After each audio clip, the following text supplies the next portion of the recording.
তেহরানের হুঙ্কার, ৬০০ ক্ষেপণাস্ত্রের ভয়ে কাঁপছে তেল আবিব। মার্কিন হুমকির মুখে ইরান যেন ইস্পাতের মতো কঠিন। তাদের বিপ্লবী গার্ড কর্পস IRGC এর প্রধান সাফ জানিয়ে দিয়েছেন তেহরান যে কোনো পরিস্থিতির জন্য প্রস্তুত।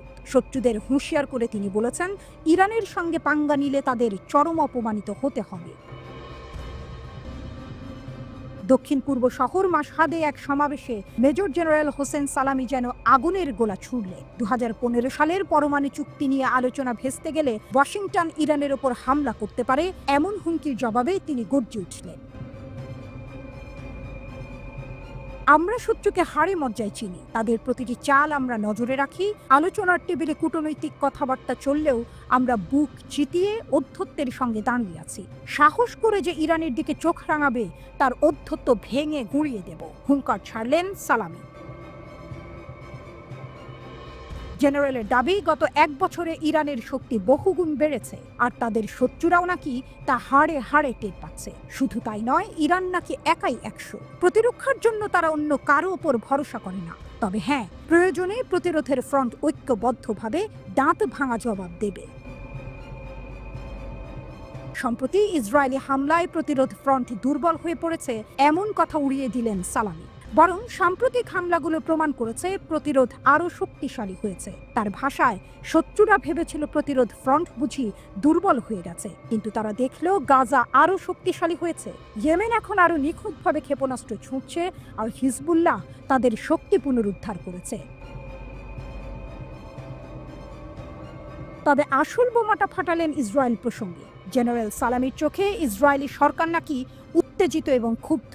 তাদের ভবিষ্যতের দিকে নাকি অন্ধকার ছাড়া আর কিছুই নেই। তাদের প্রধানমন্ত্রী একজন যুদ্ধাপরাধী হিসেবে পরিচিত, গ্রেফতারের ভয়ে তটস্থ থাকেন। রাজনৈতিকভাবে ইসরায়েল সম্পূর্ণ ভেঙে পড়েছে, এমনকি ইউরোপও তাদের সঙ্গে ভালো সম্পর্ক রাখতে চাইছে না। অর্থনৈতিক অবস্থাও তাদের খারাপ। আমেরিকার সাহায্য ছাড়া তারা একদিনও টিকতে পারবে না, যেন ভবিষ্যৎবাণী করলেন সালামি। এরপর তিনি টেনে আনলেন ইয়েমেনের হুথি বিদ্রোহীদের প্রসঙ্গ, যারা ইয়েমেনের একটি ক্ষেপণাস্ত্র সহ্য করতে পারেনি।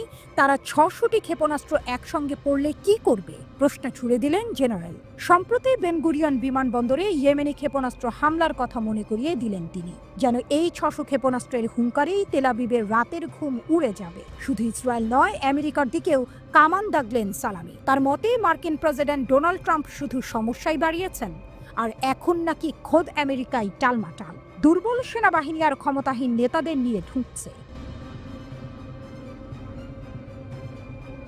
আমেরিকা জানে যুদ্ধ তাদের কোনো সমস্যার সমাধান করেনি। তাদের সেনাবাহিনী ক্লান্ত, দুর্বল, রাজনৈতিক নেতারা অবরুদ্ধ, ক্ষমতাহীন। তারা নিজেরাই এখন বিরাট সংকট আর চ্যালেঞ্জের মুখে, বললেন IRGC প্রধান। জেনারেলের স্পষ্ট কথা, প্রেসিডেন্ট বদলালেই আমেরিকার আসল চেহারা বদলায় না। তাদের ক্ষমতার পতন নাকি এখন দিনের আলোর মতো স্পষ্ট। মেজর জেনারেল হোসেন সালামির এই তেজোদ্দীপ্ত বক্তব্য যেন ইরানের শক্তির প্রতিচ্ছবি। একদিকে যেমন আলোচনার রাস্তা খোলা রাখছে তেহরান, তেমনি অন্যদিকে শত্রুদের বুঝিয়ে দিচ্ছে তাদের শক্তিকে যেন কেউ হালকাভাবে না নেয়। 600 ক্ষেপণাস্ত্রের হুঙ্কার যেন সেই বার্তারই প্রতিধ্বনি। ইরানের দিকে চোখ রাঙালে তার ফল ভালো হবে না। এখন দেখার, এই হুঙ্কারের পর আন্তর্জাতিক রাজনীতি কোন দিকে মোড় নেয়।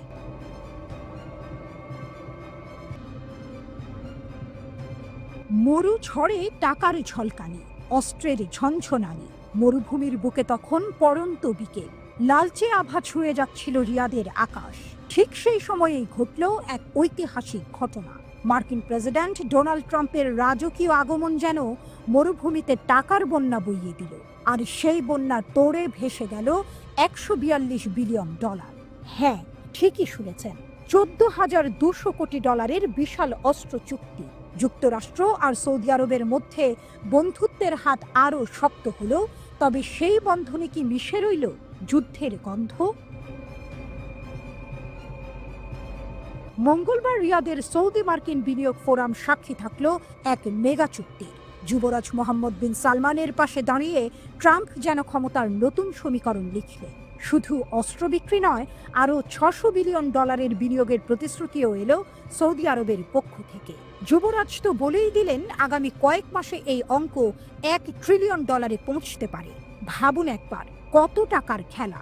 হোয়াইট হাউস এই চুক্তিকে বলছে ইতিহাসের সবচেয়ে বড় সামরিক সরঞ্জাম বিক্রির চুক্তি। 5টি বিশাল খাতে ভাগ করা হয়েছে এই কারবার। আকাশপথে শক্তি বাড়ানো, ক্ষেপণাস্ত্রের সুরক্ষা, নৌ আর উপকূলের নিরাপত্তা, সীমান্ত পাহারা আর স্থলবাহিনীকে অত্যাধুনিক করে তোলা। শুধু অস্ত্র বিক্রি করেই ক্ষান্ত নয় আমেরিকা। সৌদি সেনাদের প্রশিক্ষণ আর তাদের সামরিক শিক্ষা প্রতিষ্ঠানের উন্নয়নের দায়িত্বও নিয়েছে তারা, যেন একেবারে হাতে ধরে শিখিয়ে পড়িয়ে যুদ্ধের জন্য তৈরি করবে তাদের বন্ধুদের। বাদ যায়নি কৃত্রিম বুদ্ধিমত্তা, গ্যাস টারবাইন আর উড়োজাহাজের মতো আধুনিক প্রযুক্তিও। চুক্তি সইয়ের পর ট্রাম্পের মুখে যেন মধু ঝরছিল। মোহাম্মদ বিন সালমানকে তিনি অসাধারণ একজন মানুষ বলে দিলেন, সৌদি আরবকে বললেন চমৎকার জায়গা, আর এখানকার মানুষদের আখ্যা দিলেন চমৎকার বলে। তবে এই মিষ্টি কথার আড়ালে যে কাঁটা লুকিয়ে, তা বুঝতে বাকি নেই কারো। এত বিপুল পরিমাণ অস্ত্রের ঝনঝনা নাকি শান্তির বার্তা দেয়, নাকি মধ্যপ্রাচ্যের আকাশে আরও ঘন কালো মেঘের আনাগোনা? সৌদি আরব সফরের পর ট্রাম্পের কাতার আর সংযুক্ত আরব আমিরাত যাওয়ার কথা, তবে তার মধ্যপ্রাচ্য সফরে ব্রাত্য রাখা হয়েছে পুরনো বন্ধু ইসরায়েলকে। এই সিদ্ধান্তে ইতিমধ্যেই প্রশ্ন উঠতে শুরু করেছে, ট্রাম্পের চোখে এখন কার পাল্লা ভারী। তবে চমক এখানেই শেষ নয়। বৃহস্পতিবার তুরস্ক যাওয়ার আগ্রহ দেখিয়েছেন ট্রাম্প। তার নাকি ইচ্ছে ইউক্রেন যুদ্ধ থামাতে ইস্তাম্বুলে রাশিয়া আর ইউক্রেনের বৈঠকে মধ্যস্থতা করবেন।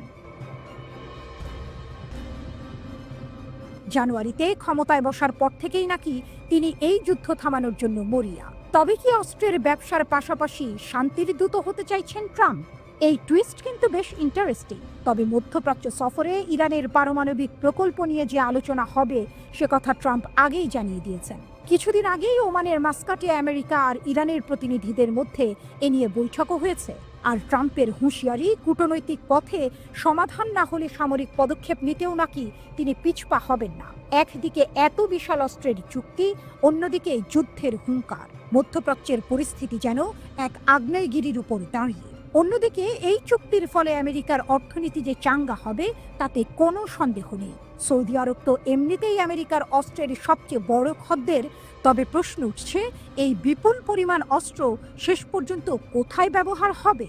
ইয়েমেনের রক্তক্ষয়ী যুদ্ধ কি আরও দীর্ঘায়িত হবে, নাকি এই অস্ত্র মধ্যপ্রাচ্যের ক্ষমতার ভারসাম্যে নতুন কোনো পরিবর্তন আনবে? 2018 সালে সাংবাদিক জামাল খাশোগি হত্যাকাণ্ড নিয়ে যখন আমেরিকা আর সৌদি আরবের সম্পর্কে চিড় ধরেছিল, তখন অনেকেই ভেবেছিলেন বুঝি সব শেষ। এমনকি বাইডেনও প্রেসিডেন্ট পদপ্রার্থী থাকার সময় সৌদি আরবকে একঘরে করার কথা বলেছিলেন। কিন্তু ক্ষমতার সমীকরণ বড়ই অদ্ভুত। পুরনো তিক্ততা ভুলে গিয়ে আবার হাতে হাত মিলিয়েছে দুই দেশ। গত বছর থেকেই ফের সৌদি আরবে ধ্বংসাত্মক অস্ত্র বিক্রি শুরু করেছে আমেরিকা। আর এবার ট্রাম্পের হাত ধরে সেই বন্ধুত্ব যেন আরও গাঢ় করল। ট্রাম্পের ভাষায় যুক্তরাষ্ট্র সৌদি আরব আজ তাদের সম্পর্ক আগের যে কোনো সময়ের চেয়ে আরও বেশি শক্তিশালী করার পদক্ষেপ নিয়েছে।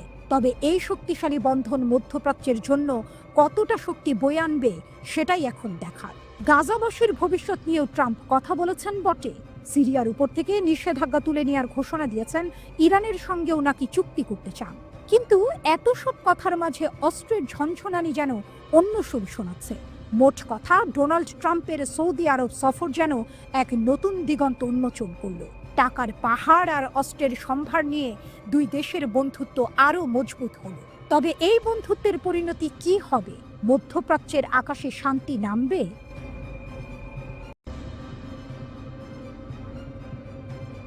কাশ্মীর যেন এক জ্বলন্ত উনুন, আর ডোনাল্ড ট্রাম্প সেই উনুনে যেন ঘি ঢেলে দিলেন। ভারত বরাবরই বলে এসেছে, কাশ্মীর তাদের অভ্যন্তরীণ বিষয়, এখানে তৃতীয় পক্ষের নাক গলানো চলবে না। কিন্তু ট্রাম্পের এই টুইটেই যেন সব হিসেব নিকেশ উল্টে পাল্টে গেল। হাজার বছরের পুরনো সংকটের সমাধান করতে তিনি মধ্যস্থতাকারী হতে চান। দিল্লির কপালে চিন্তার ভাঁজ, কারণ ট্রাম্পের এই প্রস্তাব তাদের দীর্ঘদিনের নীতির একেবারে উল্টো পথে হাঁটে। ঘটনার সূত্রপাত ভারত শাসিত কাশ্মীরের পেহেলগামে হামলাকে কেন্দ্র করে। ভারত পাকিস্তানের মধ্যে উত্তেজনা চরমে ওঠে, এমনকি যুদ্ধের দামামা পর্যন্ত বেজে যায়। দুই পরমাণু শক্তিধর দেশের এই লড়াই যে ভয়াবহ রূপ নিতে পারে, তা আঁচ করে ট্রাম্প প্রশাসন দ্রুত হস্তক্ষেপ করে। ফলস্বরূপ 4 দিনের লড়াই শেষে যুদ্ধবিরতিতে রাজি হয় দুই দেশ। কিন্তু এখানেই শেষ নয়, ট্রাম্পের হাজার বছরের মন্তব্য যেন নতুন এক বিতর্কের জন্ম দেয়। ভারতের জন্য পরিস্থিতি আরও জটিল করে তোলে মার্কিন পররাষ্ট্রমন্ত্রী মার্কো রুবিওর একটি বক্তব্য। তিনি বলেন, শুধু যুদ্ধবিরতি নয়, নিরপেক্ষ স্থানে আলোচনার জন্যও রাজি হয়েছে ভারত ও পাকিস্তান। ব্যাস, আগুনে ঘি পড়ল। ভারত বরাবরই পাকিস্তানের সঙ্গে আলোচনায় বসতে নারাজ। তাদের অভিযোগ, পাকিস্তান সন্ত্রাসবাদে মদদ দেয়। আর রুবিওর এই মন্তব্যে কংগ্রেসের মতো বিরোধী দলগুলো সরকারের কাছে জবাব চাইতে শুরু করে। আমরা কি তৃতীয় পক্ষের হস্তক্ষেপের দরজা খুলে দিয়েছি? কংগ্রেসের চেয়ারম্যান জয়রাম রমেশের এই প্রশ্ন যেন দিল্লির অস্বস্তির কারণ হয়ে দাঁড়ায়। ভারত বরাবরই বলে এসেছে কাশ্মীর তাদের অবিচ্ছেদ্য অংশ, কিন্তু ইতিহাস বলে যখনই দ্বিপক্ষীয় আলোচনা ভেস্তে গেছে তখনই তৃতীয় পক্ষের হস্তক্ষেপ অনিবার্য হয়ে উঠেছে। অতীতেও বহুবার বাইরের দেশগুলো ভারত পাকিস্তান উত্তেজনা কমাতে গুরুত্বপূর্ণ ভূমিকা রেখেছে। এবারও ট্রাম্পের হস্তক্ষেপে যুদ্ধ থামল, কিন্তু ট্রাম্পের মধ্যস্থতার প্রস্তাব যেন এক নতুন ধাঁধা তৈরি করল। পাকিস্তানের কাছে অবশ্য এই প্রস্তাব যেন মেঘ না চাইতেই বৃষ্টি। ইসলামাবাদের centre for research and security স্টাডিজের নির্বাহী পরিচালক ইমতিয়াজ গুল বলেন, ভারতের সঙ্গে পারস্পরিক আস্থার অভাব থাকায় পাকিস্তান বরাবরই তৃতীয় পক্ষের মধ্যস্থতা চেয়েছে। এখন সুপার পাওয়ার একটি দেশ যদি কিছু করতে চায় তবে পাকিস্তান একে নৈতিক জয় হিসেবেই দেখবে। কিন্তু ভারতের জন্য পরিস্থিতি এত সহজ নয়। একদিকে তাদের আন্তর্জাতিক মঞ্চে নিজেদের প্রভাব বজায় রাখতে হবে, অন্যদিকে ট্রাম্পকে সামলেও চলতে হবে। চীনকে মোকাবিলায় যুক্তরাষ্ট্র, অস্ট্রেলিয়া, জাপান ও ভারতকে নিয়ে গঠিত কোয়াডের সদস্য ভারত। আবার আমেরিকার সঙ্গে তাদের বাণিজ্য সম্পর্কেও বেশ গুরুত্বপূর্ণ। ট্রাম্পের ঘোষিত উচ্চ শুল্ক এড়াতে ভারত এখন বাণিজ্য চুক্তি করার জন্য আলোচনা চালাচ্ছে। 1947 সালে দেশভাগের পর থেকেই কাশ্মীর নিয়ে ভারত পাকিস্তানের মধ্যে টানাপোড়েন চলছে। 2019 সালে জম্মু ও কাশ্মীরের বিশেষ মর্যাদা তুলে নেওয়ার পর ভারতের অবস্থান আরও কঠোর হয়েছে। কিন্তু ট্রাম্পের আমলে আমেরিকার নীতিতে পরিবর্তন এলে ভারতের জন্য পরিস্থিতি আরও জটিল হয়ে উঠতে পারে।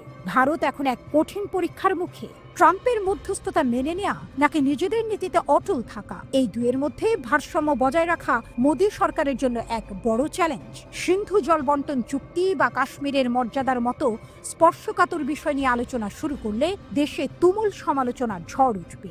মোদী ভালো করেই জানেন এটা একটা ফাঁদ। তাই ভারত এখন এক সরু দড়ির উপর দিয়ে হাঁটছে। একদিকে ট্রাম্পের হাজার বছরের প্রস্তাব, অন্যদিকে নিজেদের দীর্ঘদিনের নীতি। এই টানাপোড়েনে দিল্লির ভবিষ্যৎ কি হবে তা সময়ই বলবে। 2025 সালের 7 মে বুধবারের প্রথম প্রহরে পাকিস্তানের বিরুদ্ধে বড় ধরনের সামরিক অভিযান চালায় ভারত। এই অভিযানকে নাম দেওয়া হয় অপারেশন সিঁদুর। এতে অংশ নেয় ভারতের প্রায় 80টি যুদ্ধবিমান, ড্রোন ও মিসাইল। রাফাল, মিরাজ 2000, MiG-29 ও সুখোই 30 এমন সব অত্যাধুনিক এয়ারক্রাফট ছিল এই বহরে। কিন্তু ইসলামাবাদের প্রস্তুতির মুখে ভারতের আক্রমণ কার্যত ব্যর্থ হয়। পাকিস্তান চীনের তৈরি অত্যাধুনিক যুদ্ধবিমান J-10C এবং নিজস্ব JF-17 ব্যবহারের মাধ্যমে রক্ষা করে নিজের আকাশ। ভারতের ফ্রন্টলাইন আক্রমণ ভেঙে পড়ে। সেদিন আকাশেই ধ্বংস হয়ে যায় ভারতের 3টি রাফাল সহ মোট 5টি যুদ্ধবিমান। এই আকাশযুদ্ধকে দক্ষিণ এশিয়ার সবচেয়ে বড় আকাশযুদ্ধ বলে বর্ণনা করেছে মার্কিন সংবাদ মাধ্যম CNN। তাদের প্রতিবেদনে বলা হয়, দুই দেশের কমপক্ষে 140টি যুদ্ধবিমান মুখোমুখি অবস্থানে ছিল সীমান্তের দুই পাশে। কেউ কারো চোখে পড়েনি, কারণ আকাশে তারা অনেক দূরত্ব বজায় রেখে চলছিল। কিন্তু এখানেই ব্যবহৃত হয় বিয়ন্ড ভিজুয়াল রেঞ্জ বা BVR প্রযুক্তির লং রেঞ্জ মিসাইল। এই মিসাইল 160 কিলোমিটার দূর থেকে আঘাত হানতে সক্ষম। এই মিসাইল যুদ্ধেই পাকিস্তান পঞ্চম প্রজন্মের চীনা J-10C ফাইটার জেট ব্যবহার করে ভারতের বিমান ধ্বংস করে দেয়। CNN জানায়, এই অভিযানে J-10C যুদ্ধবিমান ছিল মূল চালিকা শক্তি। এর সাহায্যে ভারতের রাফাল ও অন্যান্য ফাইটার জেট ভূপাতিত হয়। এর মাধ্যমে দক্ষিণ এশিয়ার আকাশে শক্তির ভারসাম্যে বড় রকমের পরিবর্তন চলে আসে। পাকিস্তানের পররাষ্ট্রমন্ত্রী ইসাকদার জানান, ভারতীয় বিমানবহর ধ্বংসের পুরো সক্ষমতা পাকিস্তানের ছিল, তবে শুধুমাত্র হামলাকারী বিমানগুলোকেই লক্ষ্যবস্তু করা হয়। তাই 5টি যুদ্ধবিমান ভূপাতিত হলেও বাকি বিমানগুলো ফিরতে পেরেছে। 2022 সালে পাকিস্তান চীনের কাছ থেকে অত্যাধুনিক J-10C যুদ্ধবিমান কেনে। এটি 4.5 জেনারেশনের মাল্টিরোল ফাইটার জেট তৈরি করেছে চীনের চেংদু এয়ারক্রাফট কর্পোরেশন। এই বিমানকে বলা হয় ভিগোরাজ ড্রাগন, যার মধ্যে রয়েছে AESA রাডার, উন্নত অ্যাভিওনিক্স এবং দুর্দান্ত লক্ষ্যভেদী ক্ষমতা। পাকিস্তানের 15 নম্বর কোবরা স্কোয়াড্রন এই বিমান পরিচালনা করে। ভারতের বিরুদ্ধে এই জেট ব্যবহার করে PL-15 ইয়ার টু ইয়ার মিসাইল ছোড়া হয়। এই ক্ষেপণাস্ত্র চীন দ্রুত এক্সপ্রেস ডেলিভারিতে পাকিস্তানকে সরবরাহ করে, বিশেষ করে পেহেলগামের ঘটনার পর। এটি শব্দের চেয়ে 5 গুণ দ্রুতগামী এবং 200 থেকে 300 কিলোমিটার দূরত্ব পর্যন্ত নিখুঁতভাবে আঘাত করতে পারে। চীনের aviation industry corporation of China তৈরি করে এই মিসাইল, যা এখন চীনের এয়ার কমব্যাট কৌশলের অন্যতম মূল অংশ। CNN বলছে, এই সফল প্রতিরক্ষার মধ্য দিয়ে পাকিস্তান শুধু নিজের সীমান্ত রক্ষা করেনি, বরং পুরো দক্ষিণ এশিয়ার আকাশে এক নতুন বার্তা দিয়েছে। কাশ্মীর থেকে ইন্দো প্যাসিফিক সব জায়গায় এই শক্তি শত্রুদের জন্য সতর্কবার্তা হয়ে দাঁড়িয়েছে। এই লড়াইয়ে পাকিস্তান ভারতের তুলনায় এক ধাপ এগিয়েছে বলে মনে করেছে আন্তর্জাতিক বিশ্লেষকরা। পাকিস্তান প্রমাণ করেছে এটি এখন শুধু একটি পারমাণবিক শক্তিধর দেশ নয়, বরং আধুনিক প্রযুক্তি, দূরপাল্লার ক্ষেপণাস্ত্র এবং যুদ্ধ বিমানের মিশ্রণে একটি দুর্ধর্ষ আকাশ শক্তিও। আর ভারতের জন্য এই পরাজয় শুধু একদিনের যুদ্ধহানির ব্যর্থতা নয়, এটি একটি বড় কৌশলগত ধাক্কা। পাকিস্তানকে তবে এশিয়ার নতুন সুপার পাওয়ার। আলোচনার মাঝেই ইরানের কাছে বোমারু বিমান পাঠালেন ট্রাম্প। যুদ্ধের ছায়া কি বড় হচ্ছে? আলোচনা চলছে, কূটনীতির দরজায় যেন নতুন সম্ভাবনার আলো, কিন্তু সেই আলো ঢেকে যাচ্ছে। ঠিক যেন ইরান ও মার্কিন যুক্তরাষ্ট্রের মধ্যে পারমাণবিক আলোচনা এগিয়ে চলছে, তখনই ট্রাম্প প্রশাসনের একটি চাঞ্চল্যকর পদক্ষেপ, ইরানের ঘাড়ের কাছে বোমারু বিমান পাঠানো। প্রশ্ন উঠেছে, আলোচনা ব্যর্থ হলে কি ইরানে হামলার প্রস্তুতি নিচ্ছে যুক্তরাষ্ট্র? ভারত মহাসাগরের বুকে থাকা ডিয়েগো গার্সিয়া বিমান ঘাঁটিতে ইতিমধ্যেই মোতায়েন করা হয়েছে একাধিক মার্কিন বোমারু বিমান। এই ঘাঁটিতে এখন অবস্থান করছে 6টি B-2 স্টিলথ বোমারু বিমান এবং 4টি B-52 স্ট্র্যাটোফোর্ট্রেস বিমান। একটি নতুন উপগ্রহ চিত্র নিশ্চিত করেছে আরও 2টি B-52 বিমান সেখানে এসে পৌঁছেছে। ওপেন সোর্স বিশ্লেষক MT অ্যান্ডারসন প্রথমে 2টি B-52 বিমান শনাক্ত করেন, এরপর এক্সে একটি আপডেট পোস্ট করে তা জানান। এই বোমারু বিমানের উপস্থিতি বিশেষ করে ইরানের সঙ্গে চলমান উত্তেজনার প্রেক্ষাপটে স্পষ্ট করে তুলে ধরছে ওয়াশিংটনের ক্রমবর্ধমান আক্রমণাত্মক কৌশল ও দূরপাল্লার হামলা চালানোর সক্ষমতা। B-52H স্ট্র্যাটোফোর্ট্রেস বিমানগুলো এমনভাবে নির্মিত যা মহাদেশ পেরিয়ে পারমাণবিক বোমা এবং কিউজ জ্যাসম ক্ষেপণাস্ত্র বহনে সক্ষম। ডিয়েগো গার্সিয়া থেকে ইরান যে কোনো সময় লক্ষ্যবস্তুতে পরিণত হতে পারে। রয়টার্সের প্রকাশিত চিত্র দেখা যাচ্ছে, ডিয়েগো গার্সিয়া ঘাঁটিতে 6টি B-2 স্টিলথ বোমারু বিমানের উপস্থিতিও নিশ্চিত করা হয়েছে। এই ঘাঁটিতে অতিরিক্ত বিমান মোতায়েনের নজির আগেও আছে। হুথি বিদ্রোহীদের ওপর হামলার সময় চলতি বছরের মার্চ মাসেই এই ঘাঁটিতে অতিরিক্ত মার্কিন বিমান মোতায়েন করা হয়েছিল। এই সামরিক উত্তেজনার সময়টাও যেন কাকতালীয় নয়। এই মুহূর্তে ইরান ও যুক্তরাষ্ট্রের মধ্যে যে পারমাণবিক আলোচনা চলছে তা নতুন করে শুরু হলেও ভঙ্গুর ও অনিশ্চিত। এই প্রেক্ষাপটে ডিয়েগো গার্সিয়ায় মার্কিন সামরিক ঘাঁটির সক্রিয়তা নতুন করে ইরানের সম্ভাব্য হামলার জল্পনাকে উস্কে দিয়েছে। এর আগে একটি ঘনিষ্ঠ সূত্রের বরাত দিয়ে প্রতিনিধি স্টিভ উইটকফ i24 নিউজকে জানান, ওয়াশিংটনে ইরানের প্রতি গভীর হতাশা বিরাজ করছে। তারা জানায়, ইরান আলোচনা চালিয়ে গেলেও আমেরিকা যে সামরিক বিকল্প তুলে রেখেছিল তা আবার আলোচনা টেবিলে ফিরে আসতে পারে, কারণ ইরান কোনো উল্লেখযোগ্য অগ্রগতি দেখাতে পারছে না। ট্রাম্প পরিষ্কার ভাষায় বলেছেন, ইরান কখনো পারমাণবিক অস্ত্র অর্জন করতে পারবে না। তিনি এটিকে একটি রেড লাইন বা লাল সীমারেখা হিসেবে বর্ণনা করেছেন, যার বাইরে গেলেই শুরু হবে পাল্টা প্রতিক্রিয়া। তবে ইরানও চুপ করে বসেনি। দেশটি হুঁশিয়ারি দিয়েছে, মার্কিন যুক্তরাষ্ট্র বা ইসরায়েল যদি ইরানের ওপর হামলা চালায় তাহলে নরকের দরজা খুলে যাবে। সুতরাং একদিকে আলোচনা, অন্যদিকে বোমারু বিমানের ছায়া। একদিকে কূটনীতি, অন্যদিকে সামরিক প্রস্তুতি। বিশ্ব আজ দাঁড়িয়ে আছে এক অনিশ্চিত বাঁকে, যেখানে কথার চেয়ে বড় হয়ে উঠতে পারে কামানের আওয়াজ।